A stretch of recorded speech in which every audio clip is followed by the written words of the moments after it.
What it is, fool? You in a dungeon with your boy Kid if I can ask, and all I ask you to do is this: feed me 50K subs, chat. We need them subs. Hit them tags you see on the screen. Follow my pages, you feel me? Twitch, Facebook, IG. Hit the buttons up there, like the channel. We need 50K subscribers. Spam that like button. And we into the dungeons. Have, Your Honor.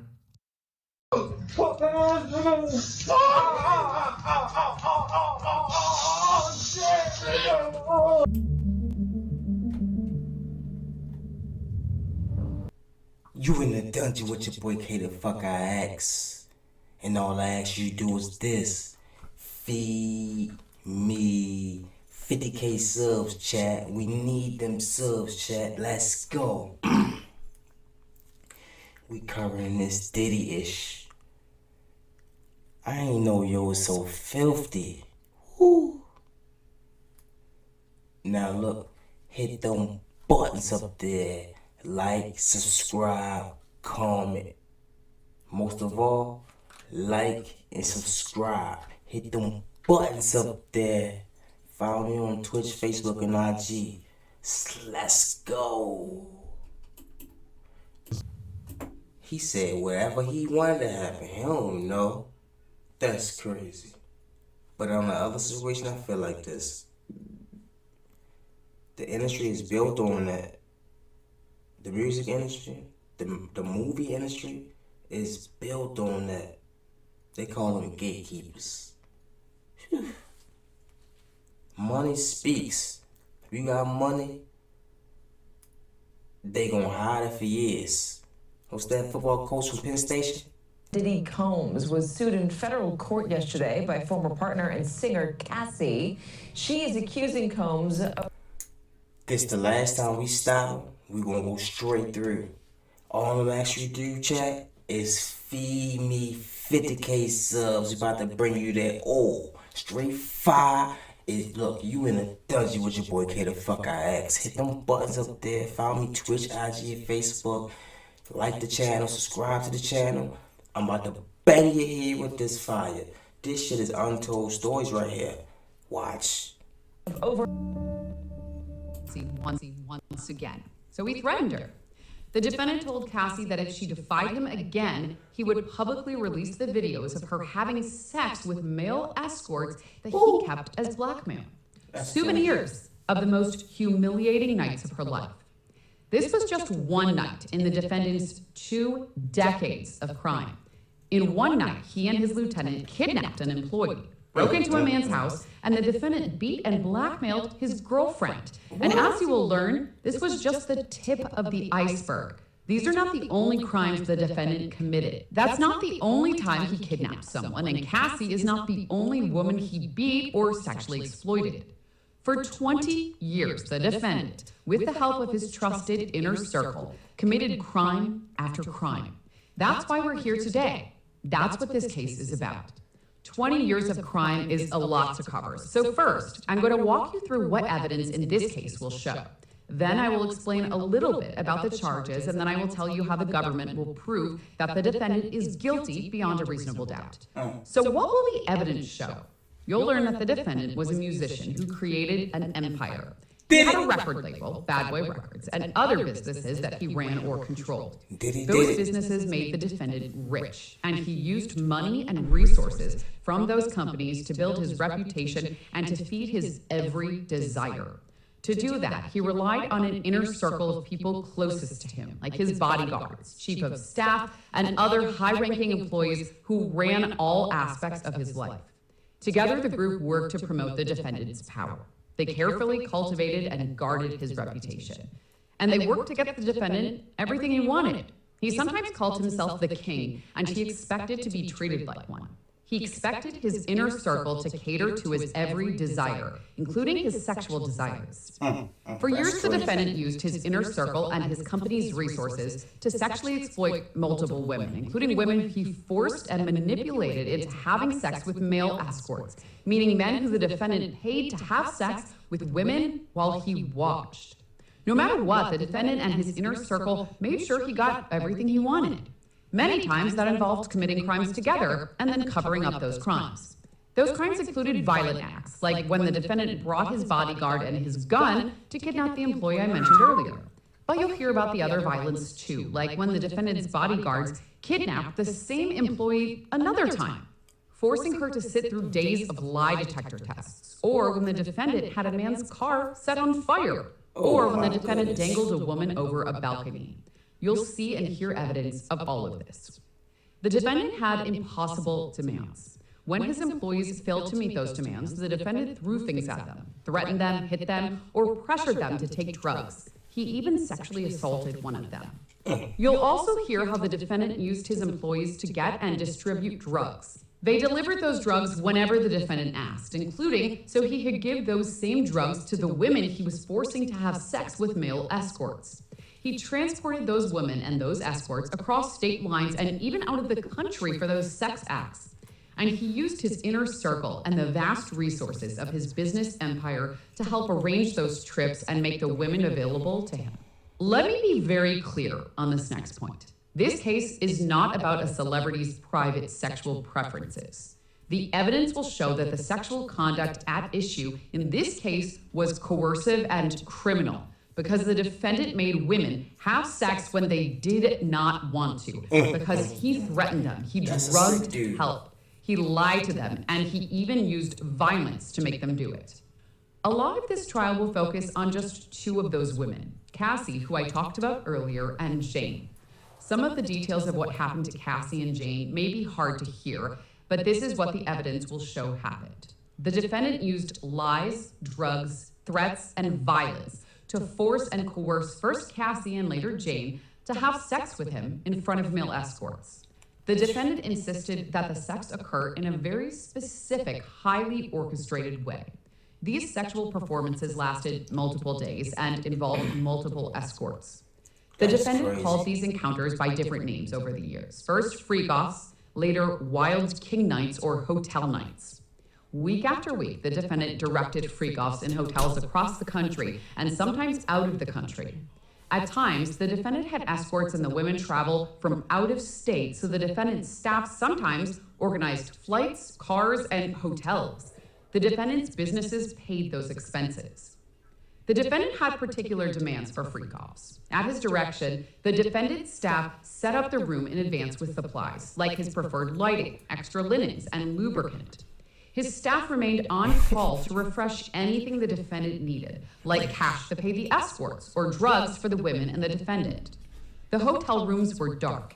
The defendant instructed Cassie and Jane how to look, to dress in lingerie, wear tall platform high heels, and have manicured white nails. The defendant selected drugs for Cassie and Jane to take, usually MDMA, also known as Molly or ecstasy. Sometimes those This dude is not right, chat. drugs made Cassie and Jane sick, but they also made the woman more uninhibited and sexually aroused. The defendant fed Cassie and Jane drugs throughout the freak-offs so they could stay awake and perform for him for hours and days at a time. Once an escort arrived, the defendant dictated every step of the sexual activity that followed. Sexual activity that followed the same pattern. And he expected the women to enjoy themselves, to appear to, while they did it. The defendant masturbated throughout the freak-offs and often video recorded part of them. Now I want to tell you more about Cassie and about Jane. Cassie's... This guy's sick, chat. So you let another nigga your girl and beat off to it? In what world? That's just crazy, sickening. I don't even want to talk about it, chat.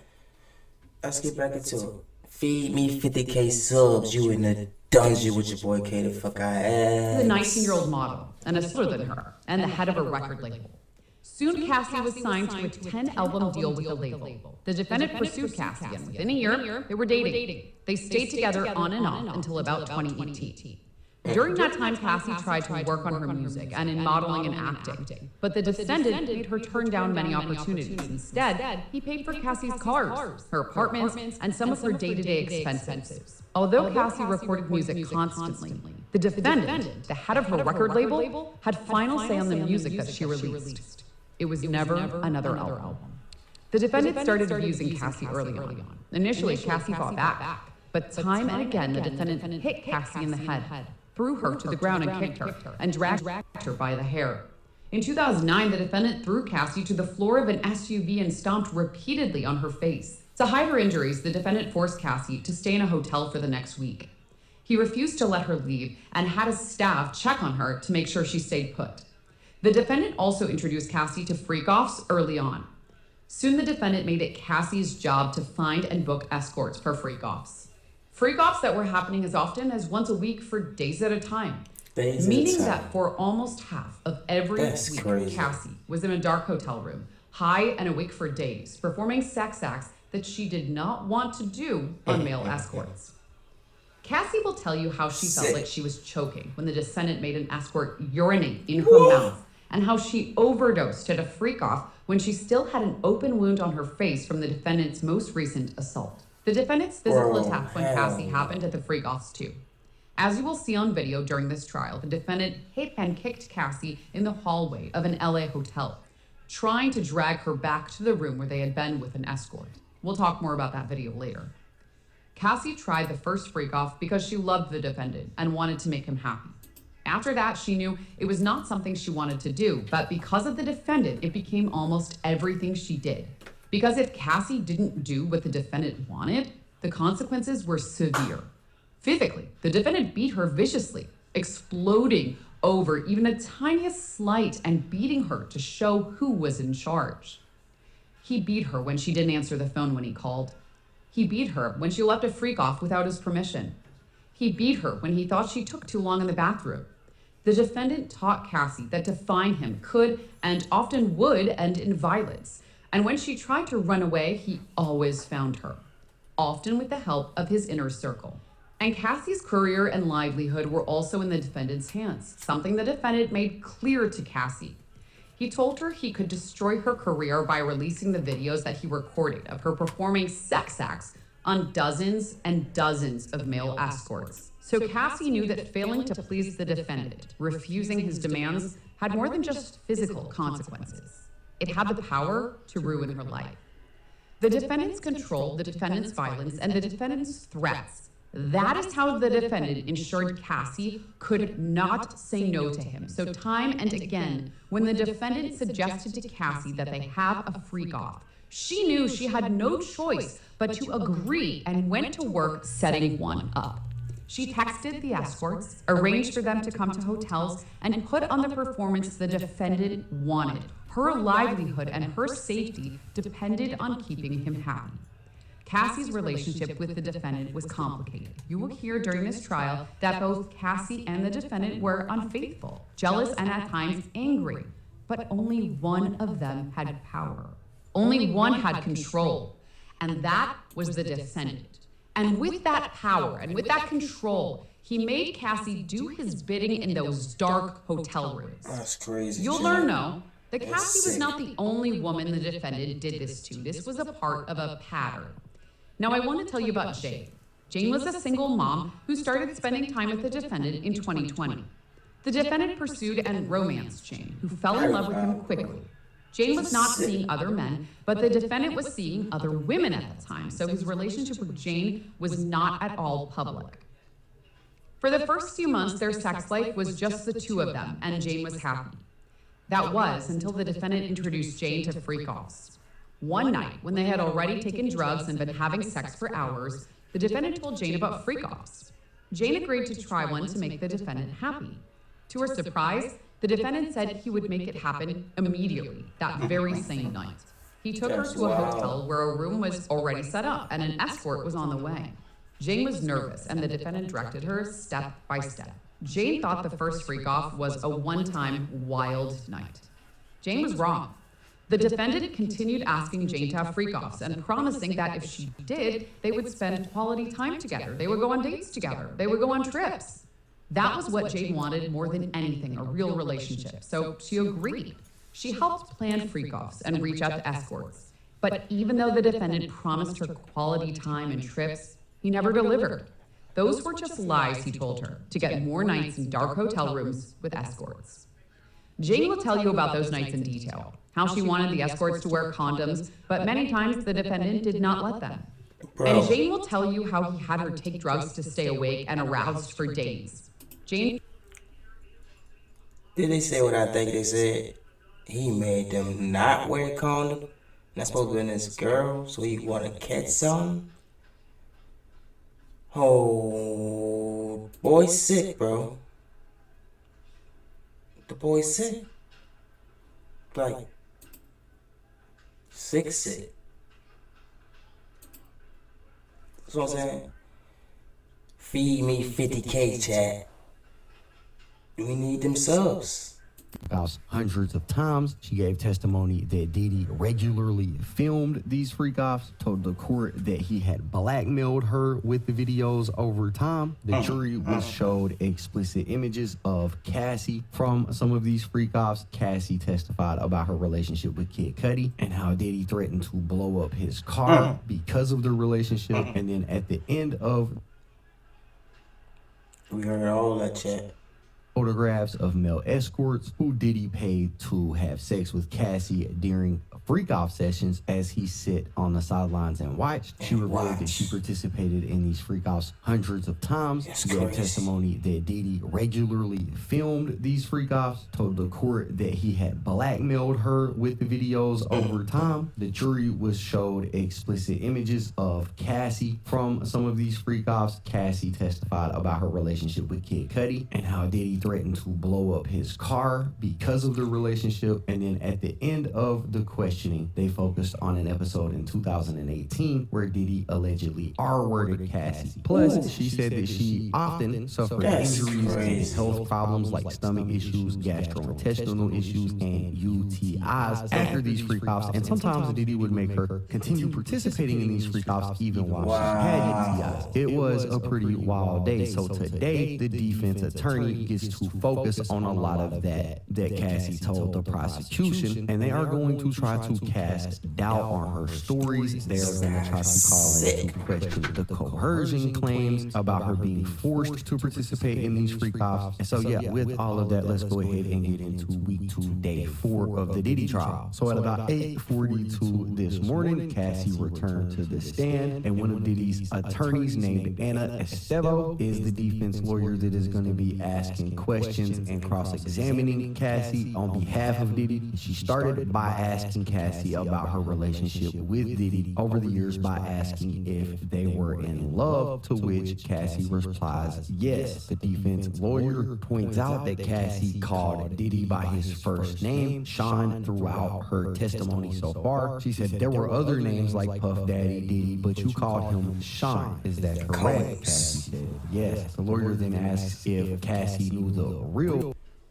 Let me tell you something about folks, because I don't know her heritage or where she's from or nothing like that, but when somebody's fed up, they're not going to call you by your nickname. They using that government. They about to put that government out. When they're mad, they using that government. Believe that. Off top.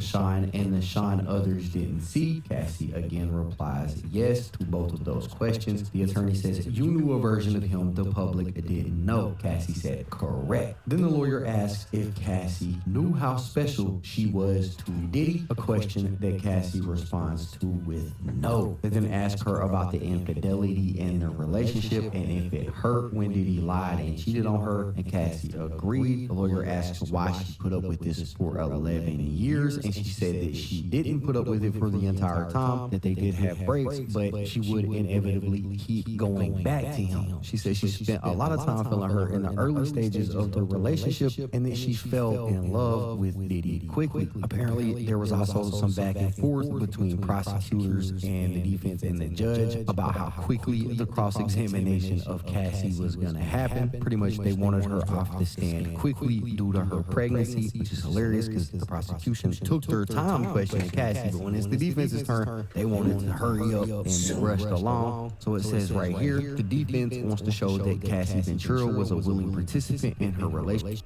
How was she willing? Y'all seen the video? He dragging her down the hallway.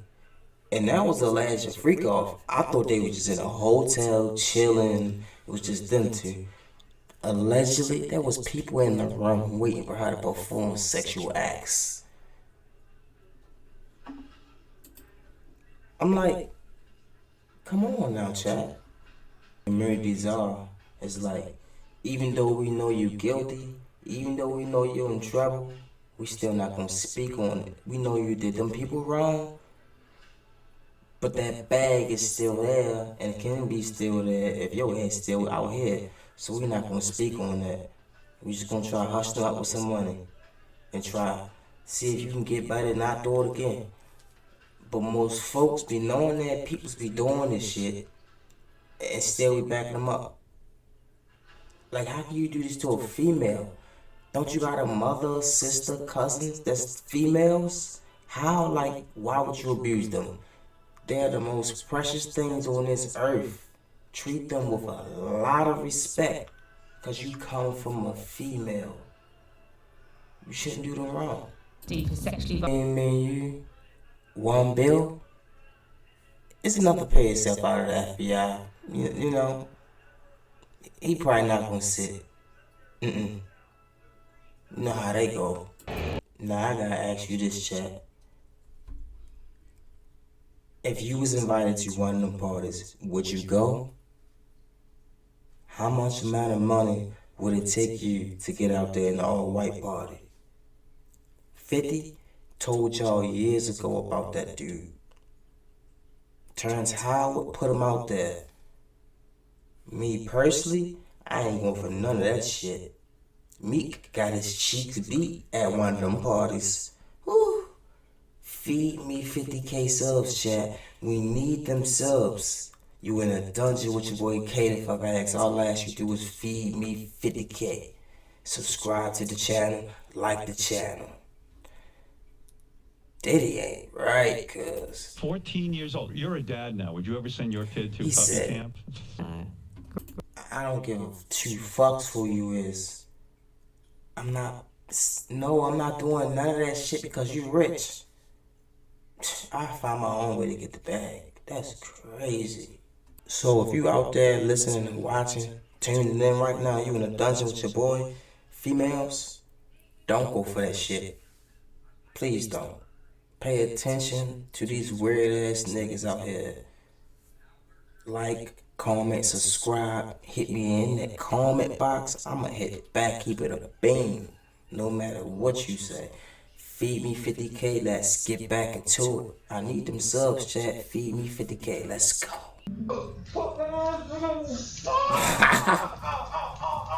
Hey, yo.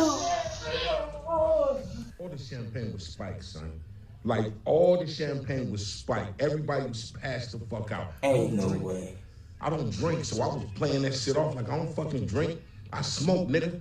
Like, I smoke and I had my own weed, but, like, everybody was passed out. Yo, Diddy had that man in the room. Look, yes, I put my ear to the fucking door and I brought the phone because Diddy started going in overdrive. I ain't know what the fuck was going on, but I just heard balls slapping against ass cheeks. I heard niggas struggling to take dick. I heard niggas being like, yeah, daddy. When he started all that daddy this and daddy that, and then I heard some hollering and struggling like, yeah, I kept the phone there and I recorded all that shit because I was like, this nigga Diddy bitch. So I'm finna put the squeeze on and Put the squeeze on.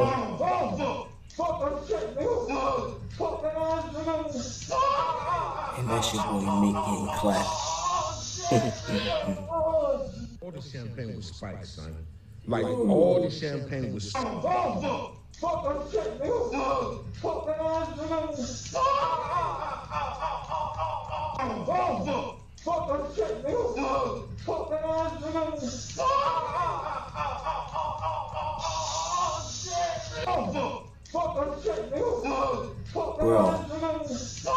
that nigga Diddy is sick as shit.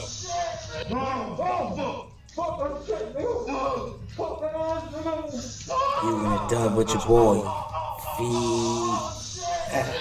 Feed me 50K subs, chat. I need them subs.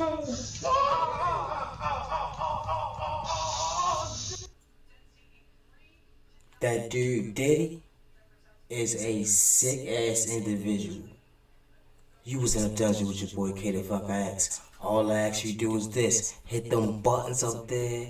Follow me on Facebook, Twitch, and IG. Feed me 50K subs, chat. I need them subs. Hit them buttons. Let's go.